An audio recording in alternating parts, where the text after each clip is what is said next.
자, 93페이지 갑시다. 일단 여기 남아있는 지분은 결론부터 얘기하면 이 정도는 다시 나올 가능성 없습니다. 당분간은 너무 어려워. 그리고 내가 보기에는 일단 필요한 각조 하나가 지금 빠져 있는데 일문단의 밑에서 두 번째 줄에 준비자산 보이죠? 준비자산. 여기 밑줄 치고 준비자산. 밑에 각조 달아봐. 지문 밑에. 수연아, 지문 밑에. 준비자산.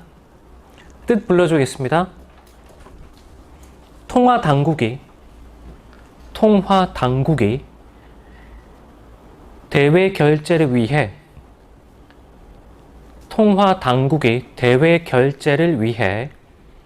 보유하고 있는 자산.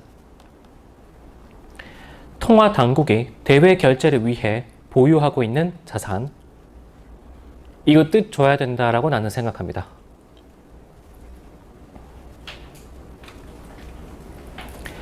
자, 다음에 1문단 하나, 둘, 셋, 넷, 다섯, 여섯 번째 줄. 미국이 경상수지 적자를 허용하지 않아. 끊어주고. 그 다음에 두 줄 밑에 적자 상태가 지속돼. 끊어주고. 상황에 따라서 인과관계 구별해줘야 되겠죠. 알겠죠? 자, 다음에 여러분 3문단 갑시다.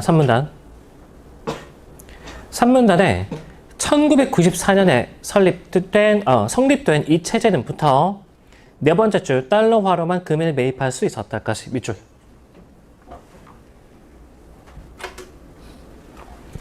(1994년에) 성립된 이 체제는 미국의 중앙은행의 금 태환 조항에 따라 금 1온스와 35달러를 언제나 맞교환해줘야 한다는 의무를 지게 했다. 다른 국가들은 달러화에 대한 자국 통화의 가치를 고정했고 달러화로만 금을 매입할 수 있었다. 그러니까 거래의 문제가 되겠습니다. 정보 도식화합시다. 알겠죠? 그래서 힌트 주자면 금, 그 다음에 달러, 그리고 가국 통화. 이렇게 세팅하고 화살표 그려가면서 거래 정리해주면 되겠습니다. 알겠죠? 그래서 이걸 정리해줘야 이 내용 끌고 와서 이 3문단 내용이 이해가 됩니다. 3문단 내용이. 근데 그래도 어려워. 쌤은 내가 대학교에서 경제 경영 공부했지만 이 지문 보자마자 욕 나왔습니다. 이게 국어 지문이야 뭐야.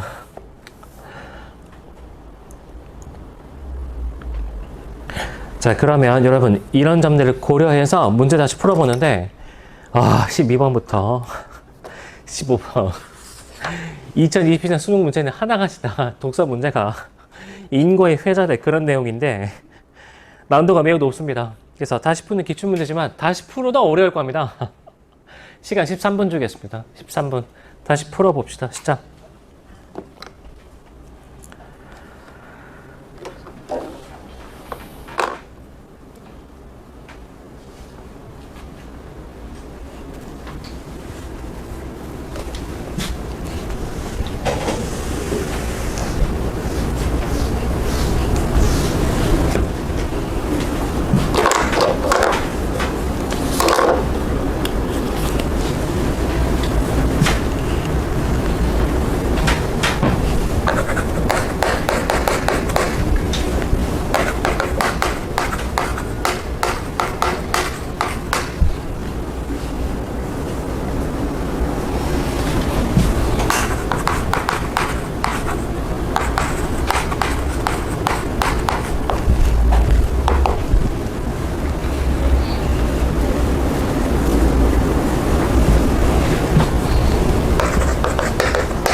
뭔 소리지?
현재야, 졸지 마라.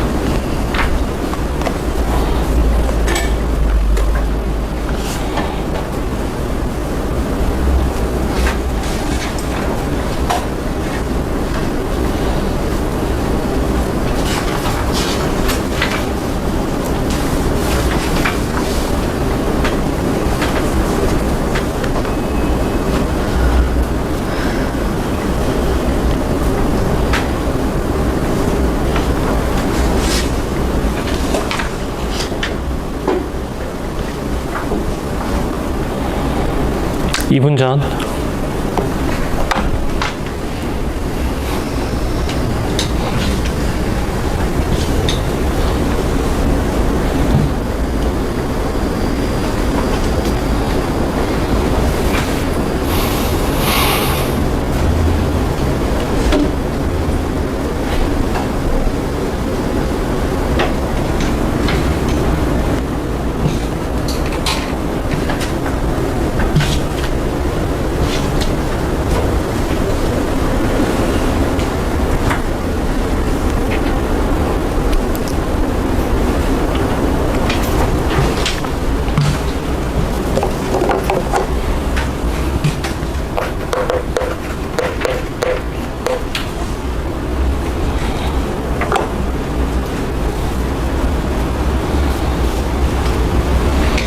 (1분) 전.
1분 더 주겠습니다.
자, 그만 같이 봅시다. 지금 봐도 어렵죠? 이 당시 시험장에서 이런 게 세 지문 나왔는데 다 맞춘 애들은 도대체 뭐 하는 애들이야? 전국에 28명 있었죠. 28명.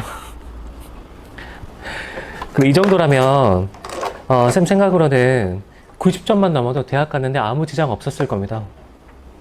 내가 얘기했잖아. 이거 88점 받고 언어 매체 선택해서 연대의대 간 친구도 있다니까.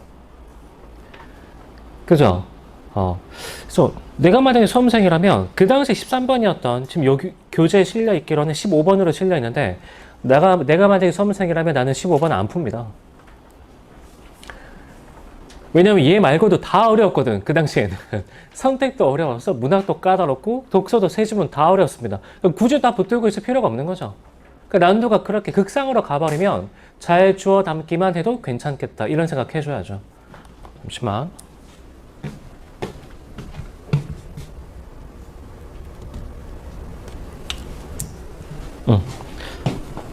마이크 수신기가 잘못 꽂혀 있었던 모양이야. 자, 그러면 본문 들어가 봅시다. 여러분, 이 지문과 관련 있는 지문은 되게 어이없게도 21년 수능의 예약 지문입니다. 법 지문입니다. 알겠죠? 법 지문. 왜 그런지 잘 모르겠지.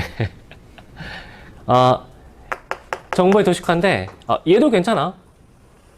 근데 이것보다는 사실은 같은 경제 지문이라서 이걸 넣어놨는데 쌤이 어저께 PPT 만들 때 이걸 쓸까 말까. 근데 그게 더 나을 것 같아. 21년 수능의 예약 지문.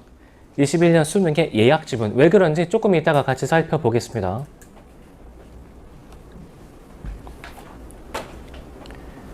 (21년) 수능의 예약 지문.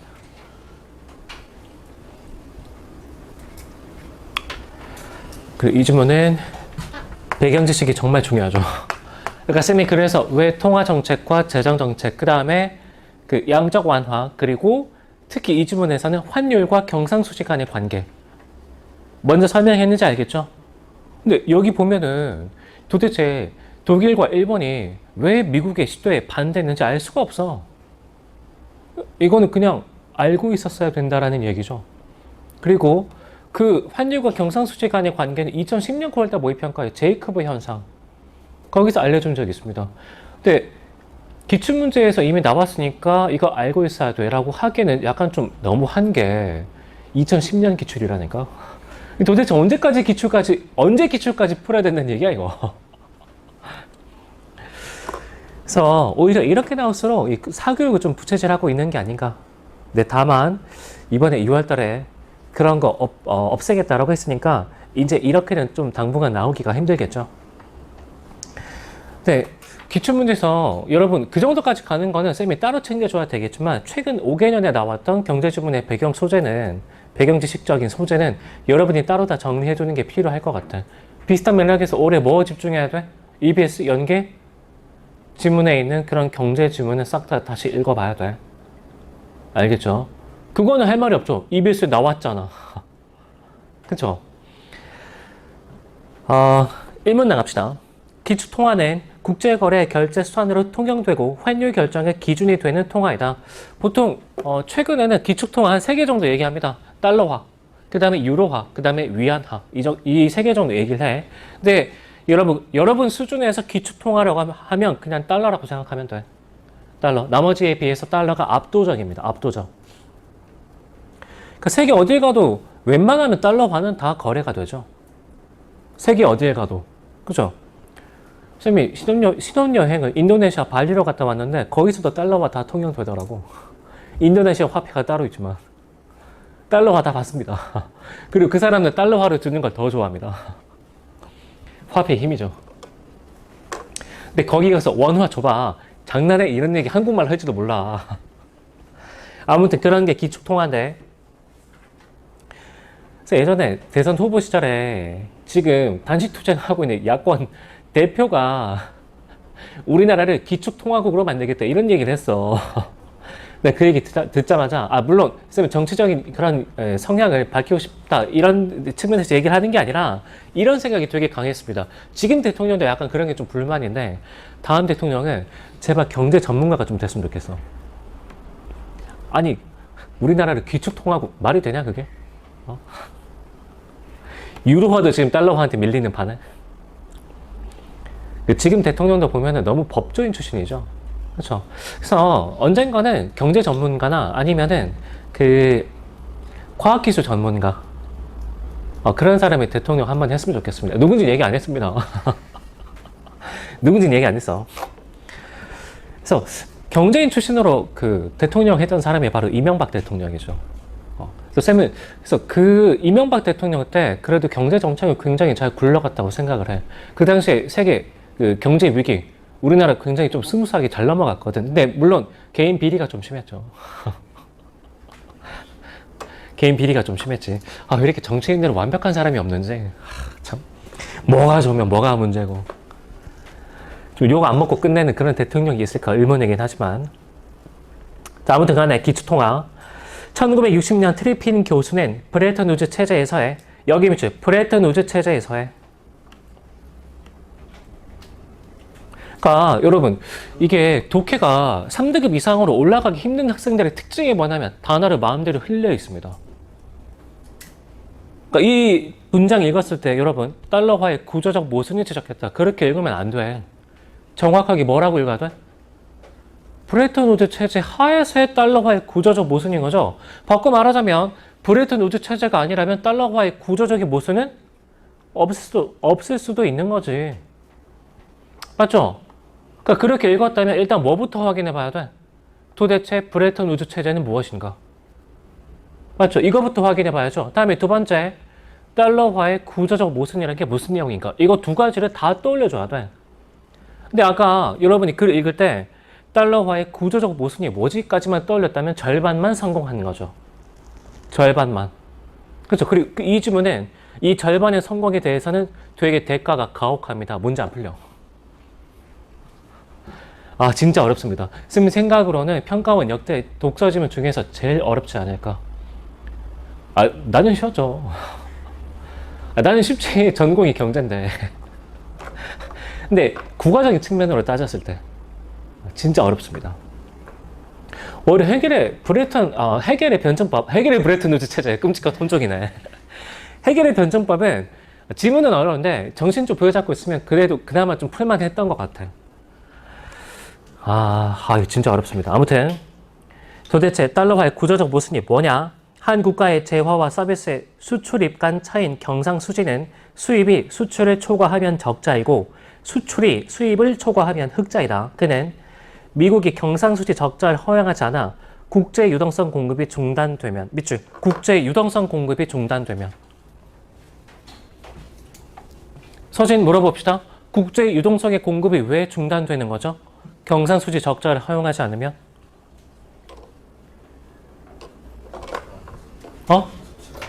수출을 안 한다. 그게 왜 문제가 되는 거지? 일단 경상수지 적자가 허용되지 않는다라는 건 이거 이렇게 가겠다는 얘기죠? 그죠? 근데 이게 왜 문제가 되는 걸까? 이거 기축통화 개념장에 다시 끌어와야 돼. 그러니까 이 주문에서는 뭔가 계속 챙겨야 될 게 너무 많습니다. 기축통화의 개념 정의가 뭐였지? 국제거래 결제 수단 맞죠? 그러면 여러분 잘 봐봐. 국제거래 결제 수단이 여기선 달러죠. 그럼 미국이 이렇게 한다는 얘기는 달러를 빨아들인다는 얘기야? 달러를 공급해 준다는 얘기야? 수출이 더 큰 거니까 수출액이 미국 쪽으로 다시 달러가 회수되기 시작하는 거죠. 그죠? 그러면 전 세계에 뭐가 부족해지기 시작할까? 기축통화가 부족해지기 시작하겠죠. 그런 뜻이야 이거. 이해됐나? 알겠죠? 그래서 기축통화가 공급이 부족해진다. 이거 아까 기축통화의 개념정의 끌고 와야 돼. 다음에 계속 갑시다. 세계 경제는 크게 위축될 것. 그러면서도 반면 적자 상태가 지속돼 달러화가 과잉 공급되면 자 그러면 이번에는 이거 반대로 간다는 얘기지. 그러니까 반대로 세계에는 기축통화가 많이 풀린다는 얘기가 되겠죠. 이번엔 또 많이 공급되면 또 문제가 뭐냐면 준비자산으로의 신뢰도가 떨어지게 되고 고정환율제가 붕괴될 수 있다. 그렇죠? 근데 이때 준비자산의 개념정이 뭐라고? 쌤이 그래서 아까 이거 각주 줘야 된다라고 얘기했죠? 뜻 불러줬지? 통화당국이 대외 결제를 위해 보유하고 있는 자산. 그럼 도대체 기축통화라는 게 어떤 결제를 위해서 보유되고 있는 성격이어야 하는가? 이거 확인해 줘야 돼. 알겠죠? 자, 그 다음 달러 갑시다. 이러한 트리핀 딜레마는 국제 유동성 확보와 달러와의 신뢰도 간의 문제이다. 다시. 이 문제와 그 다음에 이 문제이다. 그쵸? 정리해놓고 보면은 양자 간의 태길 문제라고 볼 수 있겠지? 자, 다음에 국제 유동성이란 국제적으로 보편적인 통용력을 갖는 지불산을 말하는데 금본위 체제에서는 금이 국제 유동성의 역할을 했으며 각국의 통화 가치는 정해진 양의 금의 가치에 고정되었다니까 미국 통화 가치도 금의 고정, 독일 통화 가치도 금의 고정, 일본 통화 가치도 금의 고정. 그러면 비율이 다 정해지겠죠. 따라서 독일과 미국, 미국과 일본, 일본과 독일 간의 환율은 알아서 결정이 되겠지. 금을 매개로 다 거래가 가능한 거니까. 다음에 그래서 이에 따라 국가 간 통화의 교환 비율인 환율은 자동적으로 결정되었다. 이후 브레턴 우즈 체제에서는 이거 중요한데 여기 밑줄 이후 브레턴 우즈 체제에서는 국제 유동성으로 달러화가 추가되어 근본위 체제가 되었다. 이거 왜 중요하죠? 아까 얘기했잖아. 구조적인 모순이 어디서 발생한다고? 브레턴 우즈 체제 하에서 발생한다니까? 이거 개념정의 똑바로 파악해줘야지. 맞죠? 자, 그 다음 달러 갑시다. 여러분, 그런 관점에서 보면 3문단 정말 중요한 내용 맞습니까? 그렇죠? 그러니까 1문단에서 브레턴 우즈 체제 하에서의 이거 놓치는 순간 독해가 안 돼. 자, 3문단 갑시다. 1994년에 성립된 이 체제는 미국의 중앙은행의 금 태환 조항에 따라 금 1온스와 35달러를 언제나 맞교환해 줘야 한다는 의무를 지게 했다. 여기 밑줄 쳐봐.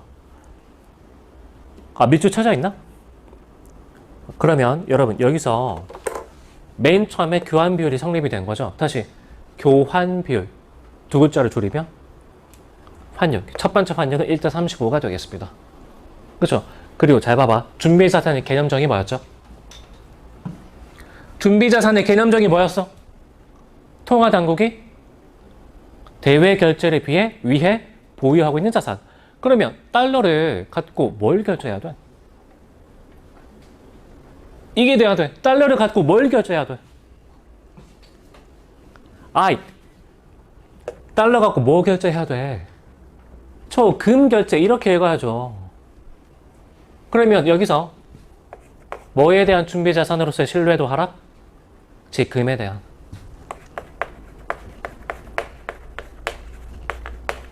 문맥적 의미가 이렇게 잡혀야 된다라는 얘기죠. 이 질문 그래서 어렵습니다. 예. 여기에 대해서. 그럼 봐봐. 달러화가 과잉 공급되면 금에 대한 준비자산으로서의 신뢰도는 왜 하락하는 거지? 달러화가 많아지면 그만큼 미국이 뭘 많이 갖고 있어야 돼? 금을 많이 갖고 있어야 돼. 근데 미국이 무한정 금을 많이 가질 수 있나? 안 되죠. 그러니까 달러화를 갖고 있어도 이거 금으로 바꾸지 못할 수도 있겠는데 이런 뜻입니다. 어렵죠. 근데 이걸 현장에서 풀었던 사람은 얼마나 절망적이었겠어. 아무튼 뜻이 그렇다고. 그래서 쌤은 준비자산의 개념 정의를 줬어야 한다라고 강력하게 주장합니다. 이게 출제 미숙이죠. 내가 이렇다 저렇다 평가할 위치는 아니지만 준비자산 이거 개념 정의 줬어야 돼.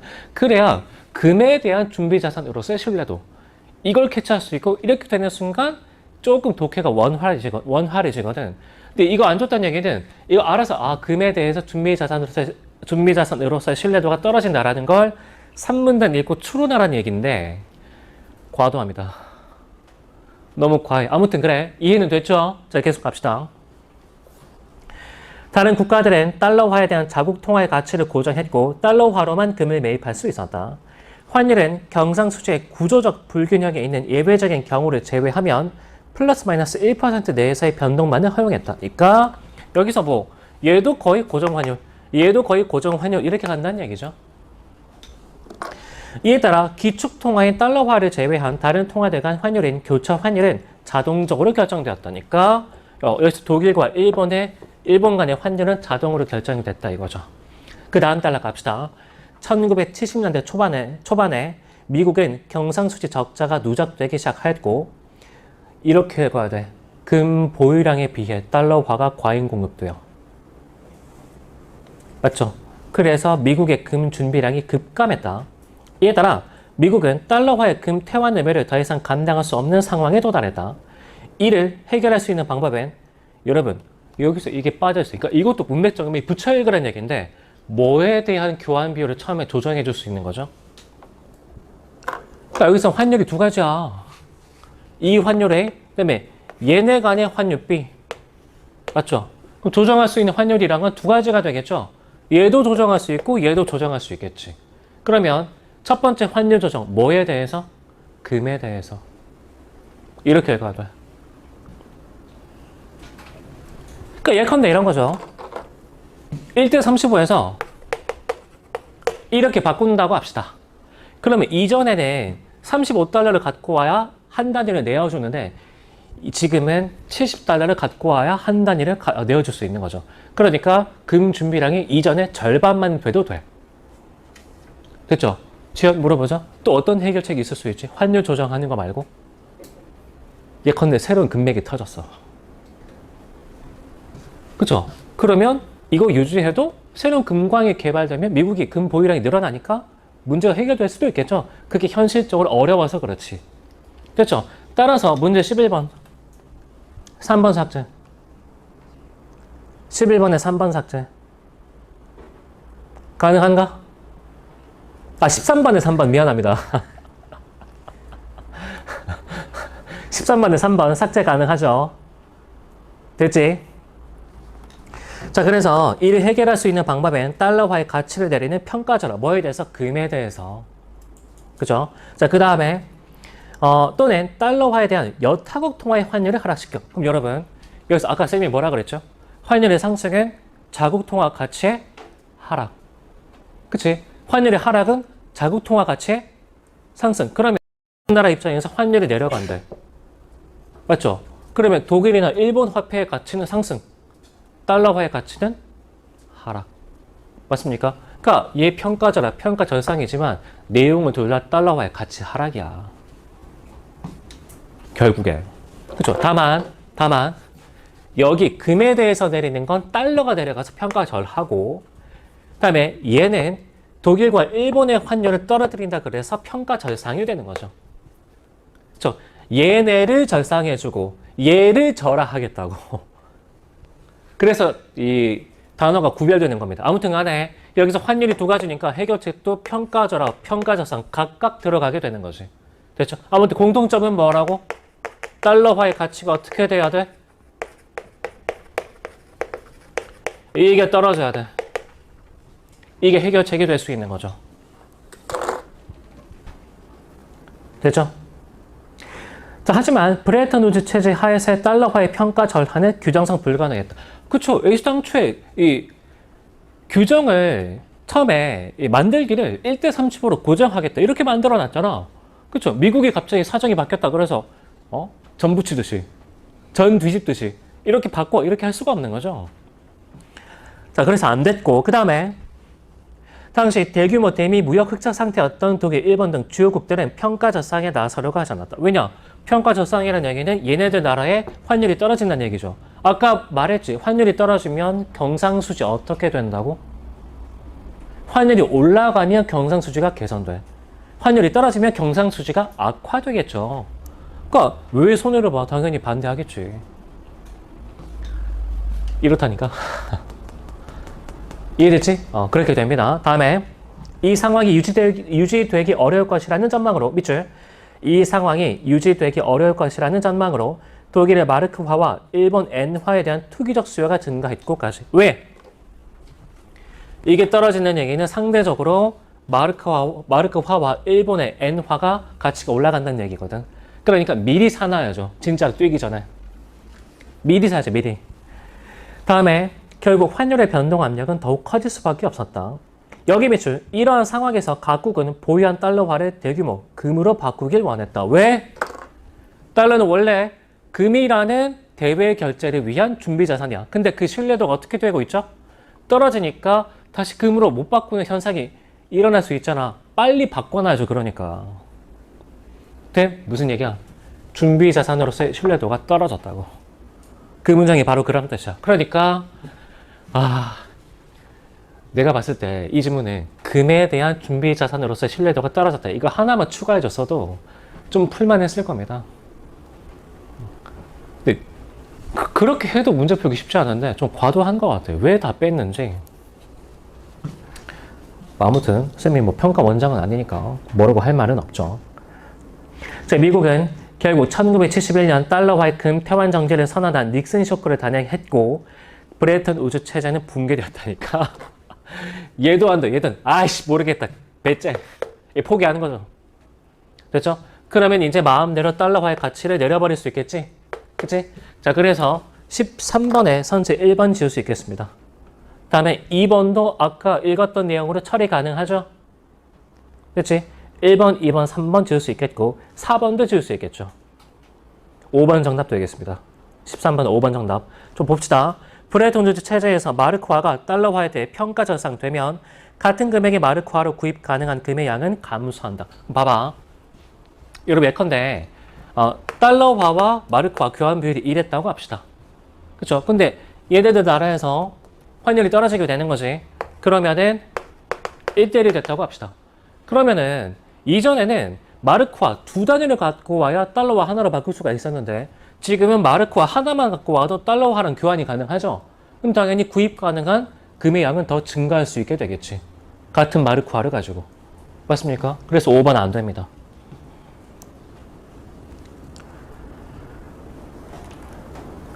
자, 그리고 여러분 12번에 2번 정답이죠.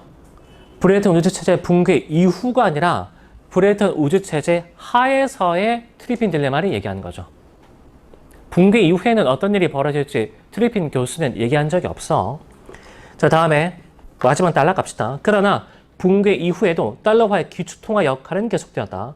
그 이유로 규모의 경제를 생각할 수 있는데 세계 모든 국가에서 어떠한 기축통화도 없이 각각 다른 통화가 사용되는 경우 두 국가를 짝짓는 경우의 수만큼 환율의 가짓수가 생긴다. 예컨대 쌤이 무역회사를 운영한다고 합시다. 근데 내 거래처가 예컨대 프랑스, 독일, 오스트리아 이렇다고 해봐. 각각의 나라에 대해서 화폐 다 준비해 놔야 돼. 짜증나겠죠? 근데 지금 같으면 뭐만 준비하면 돼? 달러 준비해 놓고 전부 다 달러로 거래하면 되지. 그쵸? 그러니까 그런 이점을 포기할 수가 없었다는 얘기죠. 그런 이점을. 그러나 하나의 기축통화를 중심으로 외환 거래를 하면 비용을 절감하고 규모의 경제를 달성할 수 있다.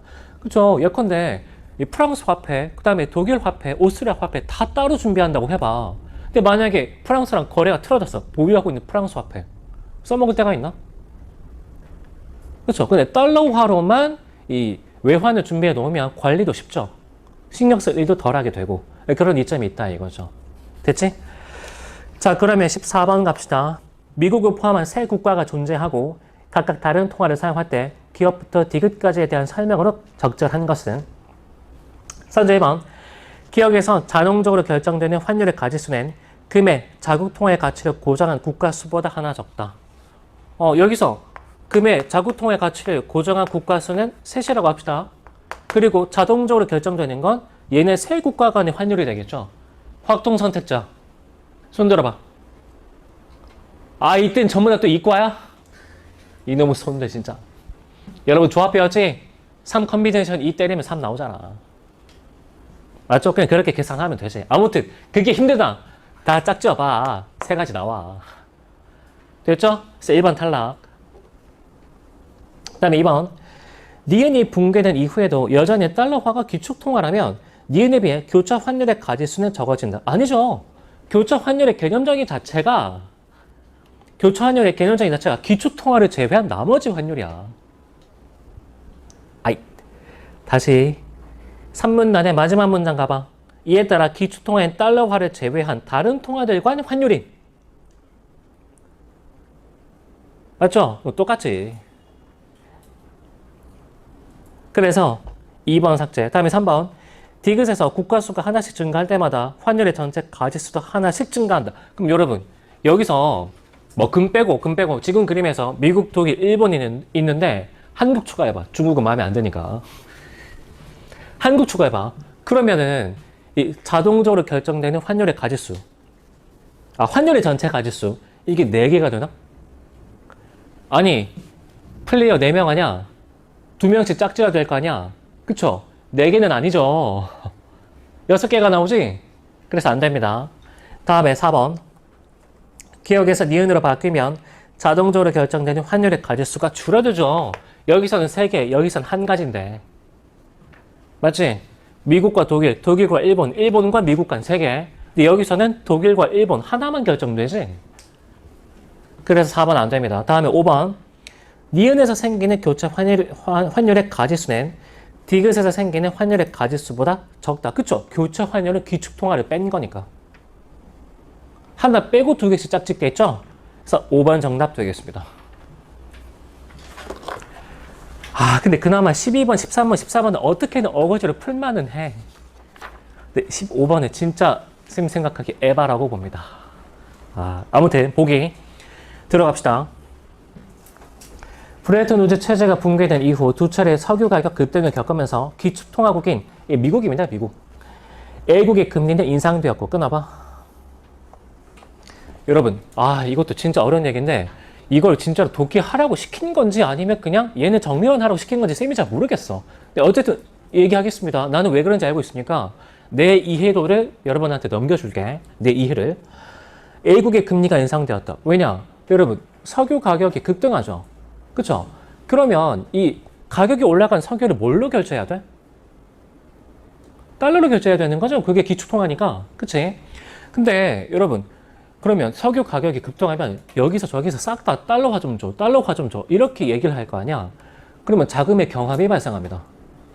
그럼 미국 입장에서는 누구한테 달러를 빌려주고 싶을까? 이자 세게 준다는 놈한테. 그래서 A국의 금리가 인상이 되는 거죠. 달러 거래가 그런 높아진 금리를 기준으로 이루어지게 되거든. 그러니까 국내 거래도 그렇게 되겠지. 이해됩니까? 그렇죠. 자금의 경합 때문에 그래. 근데 이거를 현장에서 경제 비전공자가 생각을 할 수 있느냐? 잘 모르겠습니다. 아무튼 그리고 통화 공급은 감소했다.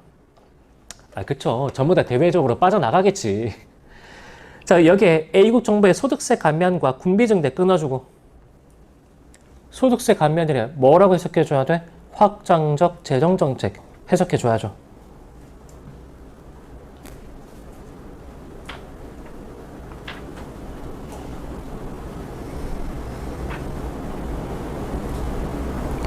확장적 재정정책. 통화 공급이 감소된 상태에서 무리하게 확장적 재정정책을 실시하니까 통화를 좀 무리하게 찍어낼 수 있거든. 그래서 급격한 물가 상승이 우려될 수 있으니까 A국의 금리를 인상시켰으며 끊어봐. 밑에 긴축적 통화정책. 그리고 높은 금리로 인해 대량으로 외국 자본이 유입되었다. 밑에 적어야 돼. 투자의 기대 수익률 증가.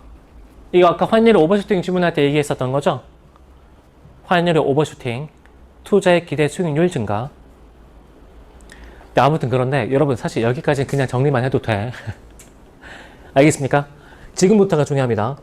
A국은 이로 인한 상황을 해소하기 위해 국제적 합의를 주도하며 서로 교육을 하며 각각 다른 통화를 사용하는 세 국가 A, 미국, B, 독일, C, 일본입니다. 실제로 있었던 얘기입니다. 이거 플라자 합의라고 미국이 독일과 일본 협박하는 겁니다. 이거 아무튼 외환시장에 대한 개입을 합의한 게 아니라 강요한 거죠. 사실은. 이로 인해 A국 통화에 대한 B국 통화와 C국 통화의 환율은 각각 50%, 30% 하락했다니까.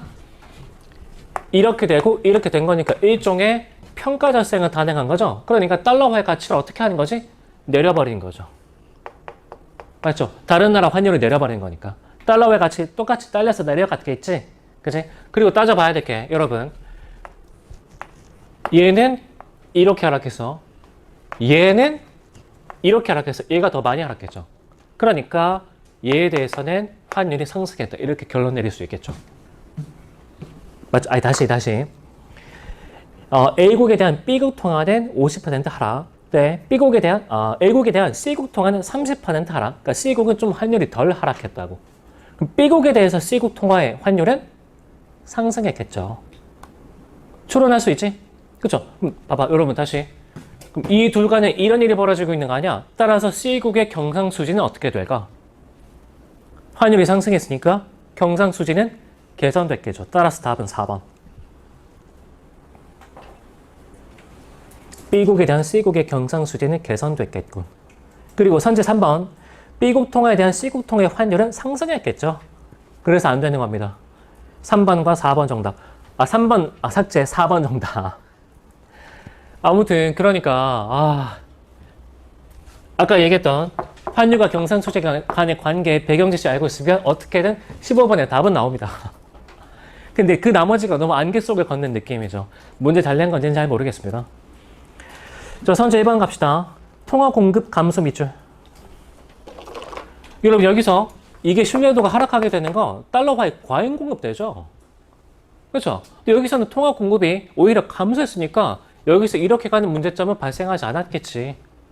게다가 잘 생각해보면 여러분, 이에 대한 준비자산으로서의 신뢰도는 뭐에 대해서? 금에 대해서. 근데 지금 시점은 언제죠? 이미 브레튼 우주체제 붕괴 후죠. 그러니까 이런 문제가 발생할 리가 없지. 금에 대해서 준비자산으로서의 신뢰도 이렇게 얘기할 필요가 없다고. 시점상으로 판단해 봤을 때. 맞죠? 그 다음에 선지 2번. 여기서 A국 통화의 가치 비출. 여러분, 해결방은 뭘로 가져갔다고? 달러화의 가치 하락으로 가져갔다니까. 그러니까 A국 통화는 가치가 떨어졌겠죠. 맞지? 그래서 2번 삭제. 다음에 5번 갑시다. 다른 모든 조건이 변하지 않았다면 A국의 소득세 감면과 군비 증대로 A국의 경상수지가 악화되며 그 완화 방안 중 하나는 A국 통화에 대한 B국 통화의 환율을 하락시켜야죠. 맞죠? 평가 절상으로 가야지. 그래서 5번 안 됩니다. 정답은 4번 되겠습니다. 다시 풀어도 좀 그지 같네. 아무튼 간에. 자, 다시 앞으로 갑시다. 어디 가냐면 예약 지문 갑시다. 85페이지. 여러분, 이 문단만 빨리 읽어봐. 이 문단만. 85페이지.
여러분, 이 문단 가보면 계약으로 인해서 권리가 생겨나죠? 맞죠? 그러니까 본계약에 의해서 권리가 생겨날 수 있겠죠. 그 다음에 이 문단의 마지막 문장 가면, 마지막 문장. 법적으로 예약은 당사자들이 합의한 내용대로 권리가 발생하는 계약의 일종으로 제한한 서비스 제공을 급부 내용으로 하는 다른 계약인 본계약을 성립시킬 수 있는 권리 발생이니까 예약에 따라서 권리가 발생하는데 이 내용은 예의 성립이죠. 그러니까 이 권리와 이 권리는 내용이 다른 거지. 맞죠? 이 권리는 예에 의해서, 이 권리는 예에 의해서. 그러니까 다시 이 환율은 금에 대해서, 이 환율은 미국의 달러에 대해서.